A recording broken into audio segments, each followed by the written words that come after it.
Hi, how are you today? I'm a total addict of dumplings. I mean, every time I go to a Chinese restaurant, I always order their steamed dumplings. And to be honest, it's kind of the way I judge a Chinese restaurant. The quality of the place is just based on their dumplings. A lot of places use pre-made dumplings and they're just not that great. Then there's places like Moon Palace in Chicago. And for anybody who's ever been to Chicago or is ever planning to go to Chicago, and I'm talking maybe post-corona when we all can go out and eat food again, you've got to go to Moon Palace and just order their steamed dumplings. They probably have 10 or 15 different varieties. And I've been making them at home for years. So I kind of feel like I got the technique down pretty good, and I just want to show you how easy they are to make at home. I'm making a modified recipe today because I really don't have all the ingredients that I normally put in. Washington State is now on lockdown and I really don't feel like going out again. Also, I highly recommend getting this book, Asian Dumplings. This is really like, talk about a great book, especially when you're on lockdown and you love to cook and you want to cook cuisines that you normally don't do. I mean, this is just a fantastic book. I've made so many of her dumplings. But regardless, I do use her dumpling dough recipe, and then I kind of have made my own pork mixture over the years. Anyways, join me today. We're going to make Chinese dumplings together. Bye. The first step in making dumplings is to make the dough. I like to use our local mill, Bob's Red Mill, for my flour. King Arthur is a great brand. But, any flour will do. And right now, I don't know about where you live. Where I live, flour is like scarce as can be. But anyways, 2 cups of flour, put it inside your food processor. And if you don't have a food processor, use a stand mixer. If you don't have that, you can do it the old-fashioned way. Just mix it with your hands. Alrighty, and then we're going to take about 3/4 of a cup of boiling hot water. I do it really simply. I got my measuring cup, put cold water in, drop it in the microwave, boom, boiling water. So we're going to turn the motor on. I got the steel blade in there. If you have the plastic dough blade, that works as well. And just with the motor running, you just want to pour the water in, carefully not burning yourself.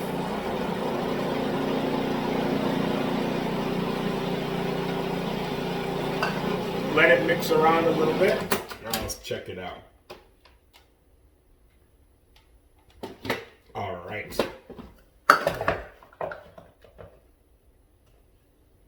Now you just want to look at it, make sure the dough will ball up, and then we're going to stick this into a Ziploc bag and just let it sit for like half an hour or so, and then we will go on to the next step.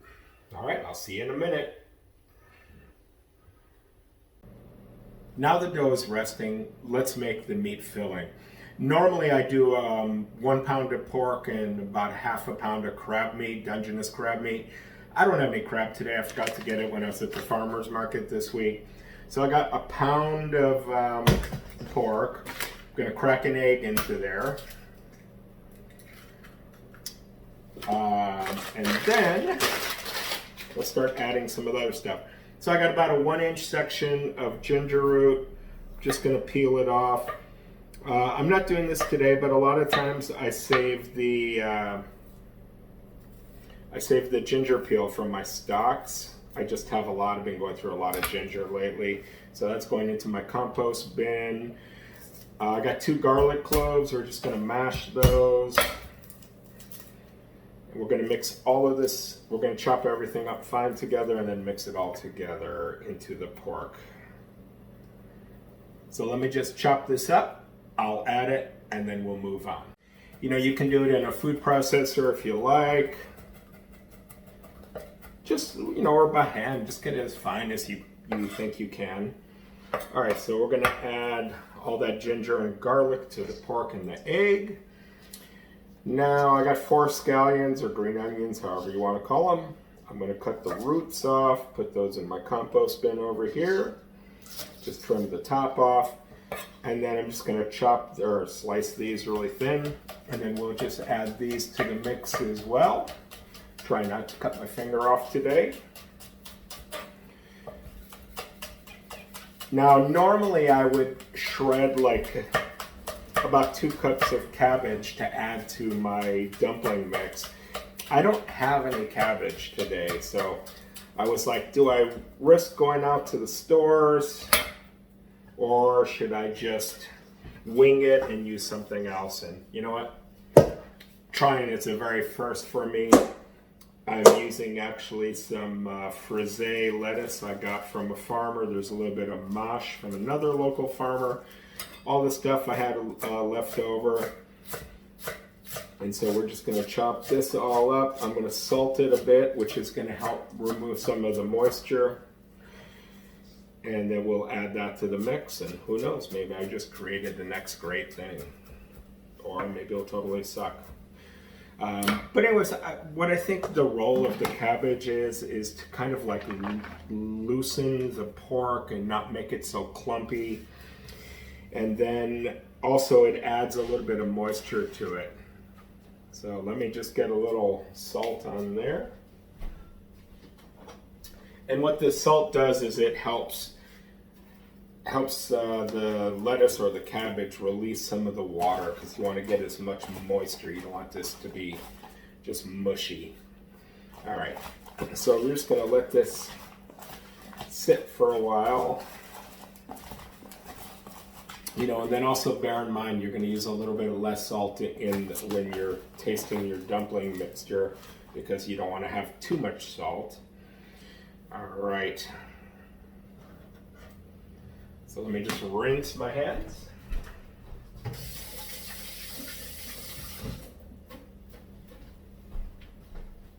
Alrighty. Let's wipe up our workstation here.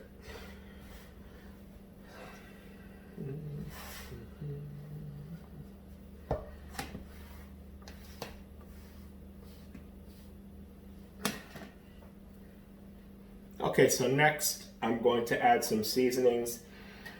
I use a little bit of chili paste. I like just a touch of heat, not enough to kill you, but enough so you know there's some fire in there.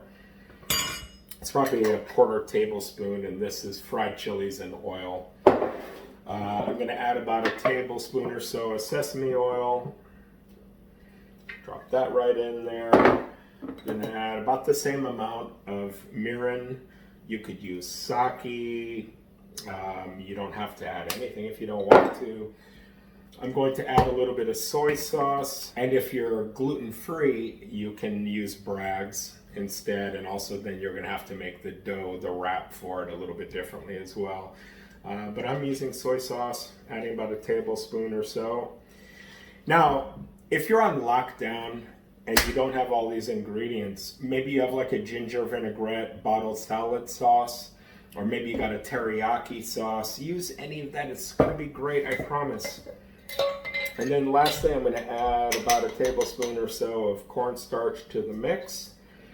Now I still haven't added my lettuce or cabbage, but let me go ahead and get this mixture just kind of going. And here, if you take a look, sorry, I'm just shooting this with my phone today. All right. God, it just smells great. All the ginger and soy. This is like happy smells to me. Growing up, my mom cooked a lot of Chinese food for us at home. Right. All right. Now you just want to keep working the meat till it absorbs all the liquid and it's really mixed well. If you can kind of see here, you know, it's just a homogeneous mass now. Now, normally I would let this sit for a couple hours, maybe even overnight, just to really let the flavors develop. We are dropping food off at my wife's parents' house, so that's not a possibility because she has to leave here in an hour and I still have to steam them. So we're rushing through this batch. But all right, so you're not going to really be able to see this at all, but I'm going to take the lettuce that I had, or cabbage in the perfect world, and just squeeze it out. And you're going to see all this liquid coming out. Then we're just gonna add that to our mixture, mix it up, and voila, there you are. You got your base done.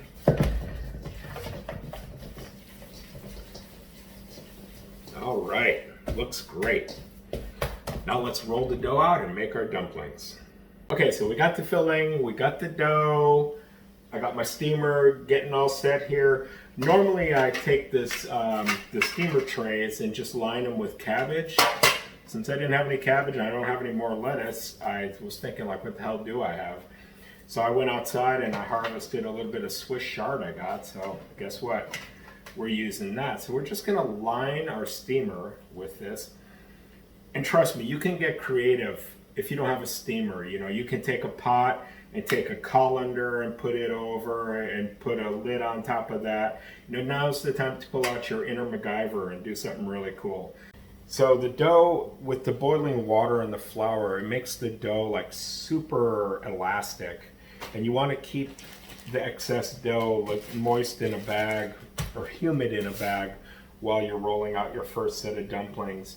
And I usually roll out a log like that, and then I'll just cut small pieces, you know, about this size, to make each single dumpling skin.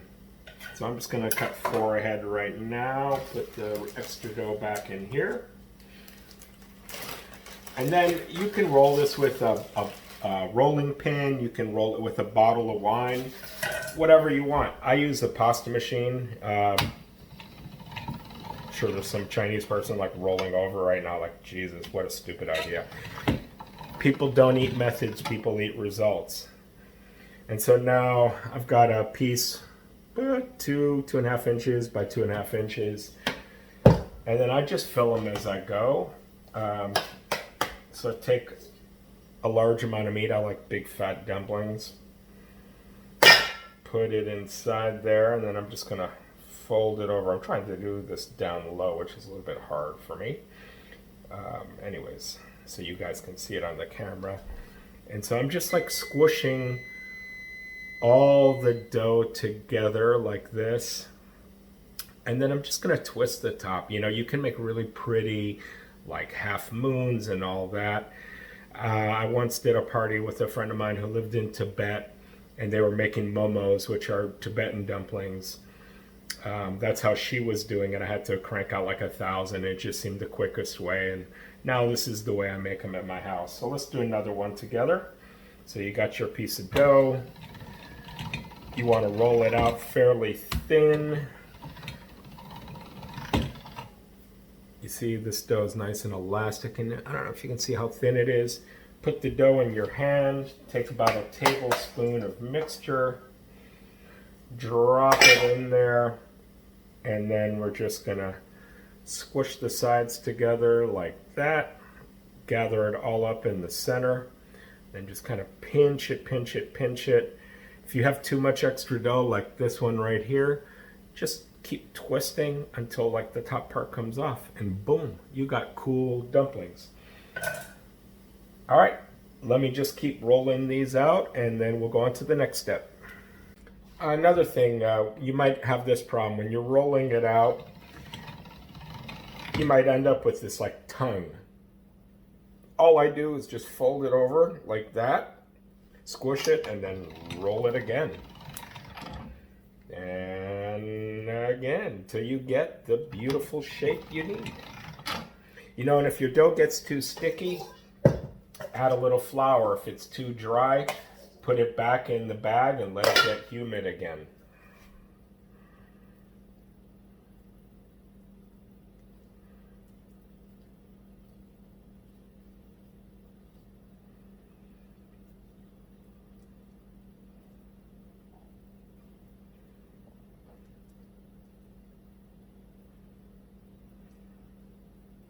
Alrighty, now we made our dumplings.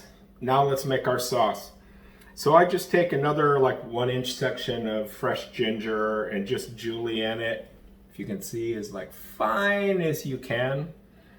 I love lots of ginger, so you know, modify it as much as you feel like you need. I took 2 scallions, just sliced them really thin, so let's just put that in there as well. Then I'm going to put about 1/4 cup or so of soy sauce. Once again, you could use Bragg if you're gluten-free. And then lastly, I'm going to add a little bit of mirin. Once again, you could use sake or instead if you like. And I'm probably going to add about 1/2 cup right here. And then lastly, just a little bit of our oil from our fried chilies, just to add a little bit of heat to it. And once again, that's also optional. And just mix that up. So now cooking the dumplings, super easy.